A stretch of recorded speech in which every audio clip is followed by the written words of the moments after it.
Hello ಎಲ್ರಿಗೂ, welcome to my channel.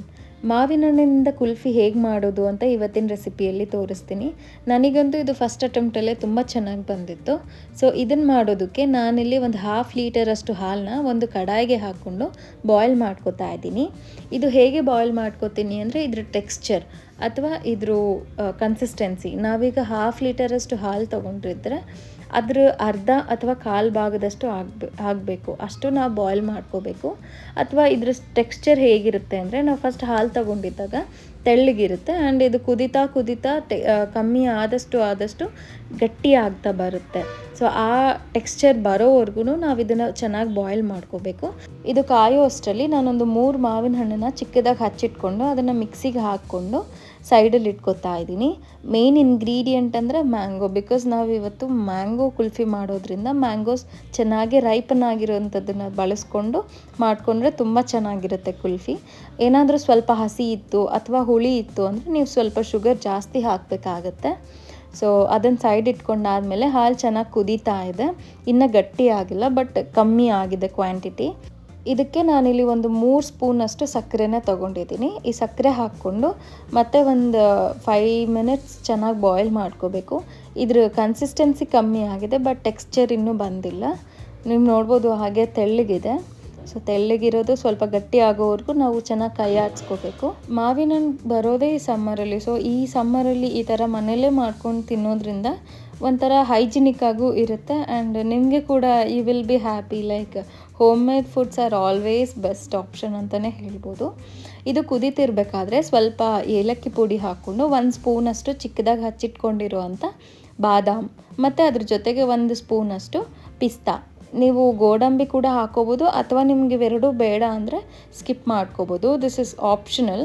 Kulfi ಅಂದರೆ ಈ ಥರ ಹಾಕೋದ್ರಿಂದ ತುಂಬ ಒಳ್ಳೆ ಟೇಸ್ಟ್ ಕೊಡುತ್ತೆ, ಮಧ್ಯ ಈ ನಟ್ಸ್ ಸಿಗೋದ್ರಿಂದ. ಸೊ ಇದೆಲ್ಲ ಕಾಯ್ತಾ ಇದೆ. ಕಾಯಬೇಕಾದ್ರೆ ಇನ್ನೊಂದು 1 or 2 ಮಿನಿಟ್ಸ್ ಇದನ್ನು ಚೆನ್ನಾಗಿ ಕಾಯಿಸ್ಬಿಟ್ಟು ಫ್ಲೇಮ್ ಆಫ್ ಮಾಡಿಕೊಂಡ್ರೆ ಗಟ್ಟಿ ಆಗುತ್ತೆ ಇದು. ಫ್ಲೇಮ್ ಆಫ್ ಮಾಡಾದಮೇಲೆ ಇದನ್ನು ನೀವು ಕಂಪ್ಲೀಟಾಗಿ ಕೂಲ್ ಮಾಡ್ಕೋಬೇಕು. ತಣ್ಣಗಾದ್ಮೇಲೆ ಇದನ್ನು ಬಳಸಬೇಕು ನೀವು. ಸೊ ಇದು ತಣ್ಣಗಾದಮೇಲೆ ನಾನು ಇದನ್ನು ಒಂದು ಪಾತ್ರೆಗೆ ಹಾಕೋತಾ ಇದ್ದೀನಿ. ನೀವು ನೋಡ್ಬೋದು ಎಷ್ಟು ಗಟ್ಟಿಯಾಗಿ ಆಗಿದೆ ಅಂತ. ಹಾಲು ಕೂಡ ನಾನು 1/2 ಲೀಟರ್ ತೊಗೊಂಡಿದ್ದೆ, ಅದ್ರ ಜಸ್ಟ್ 1/4 ಲೀಟರ್ ಕೂಡ ಆಗಿಲ್ಲ. ಈ ಕನ್ಸಿಸ್ಟೆನ್ಸಿಲಿ ಬಂದರೆ ತುಂಬ ಚೆನ್ನಾಗಿ ಬರುತ್ತೆ ಕುಲ್ಫಿ. ಅದಕ್ಕೆ ನಾನು ತೊಗೊಂಡಿರೋ ಅಂಥ ಮ್ಯಾಂಗೋ ಪಲ್ಪ್ ಕೂಡ ಹಾಕ್ಕೊಂಡು ಸ್ವಲ್ಪ ನೀರು ಹಾಕೋತಾ ಇದ್ದೀನಿ, ಜಾಸ್ತಿ ಹಾಕೋತಿಲ್ಲ. ಇದೆಲ್ಲ ಹಾಕ್ಕೊಂಡು ಹ್ಯಾಂಡ್ ಬ್ಲೆಂಡರಿಂದ ನೀವು ಬ್ಲೆಂಡ್ ಮಾಡ್ಕೋಬೋದು. ಇಫ್ ನಾಟ್ ನೀವು ಕೈಯಲ್ಲೇ ಚೆನ್ನಾಗಿ ಸ್ಟಿರ್ ಮಾಡಿಕೊಂಡು ಮಿಕ್ಸ್ ಮಾಡ್ಕೋಬೇಕು. ಚೆನ್ನಾಗಿ ಮಿಕ್ಸ್ ಆಗಬೇಕು. ನೀವು ತೊಗೊಂಡಿರುವಂಥ ಹಾಲು ಮತ್ತು ಮ್ಯಾಂಗೋ ಪಲ್ಪ್ ಎರಡೂ ಚೆನ್ನಾಗಿ ಮಿಕ್ಸ್ ಆದಮೇಲೆ ನೀವು ಮೌಲ್ಡ್ಸ್ಗೆ ಹಾಕೋಬೋದು. ಆ್ಯಂಡ್ ನಾನಿಲ್ಲಿ ಬಳಸ್ತಿರೋಂಥ ಮೌಲ್ಡ್ಸ್ನ ಅಮೆಝಾನಿಂದ ತರಿಸ್ಕೊಂಡಿದ್ದೆ.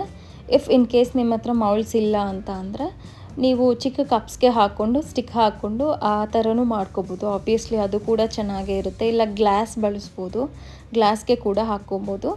ಸೊ ಇದನ್ನೆಲ್ಲ ಹಾಕ್ಕೊಂಡಾದಮೇಲೆ ಇಫ್ ಇನ್ ಕೇಸ್ ಜಾಸ್ತಿ ಉಳಿದಿದ್ರೆ ನಾನು ಗ್ಲಾಸ್ಗೆ ಹಾಕ್ಕೊಂಡು ಸ್ಟಿಕ್ ಹಾಕಿಬಿಡ್ತೀನಿ.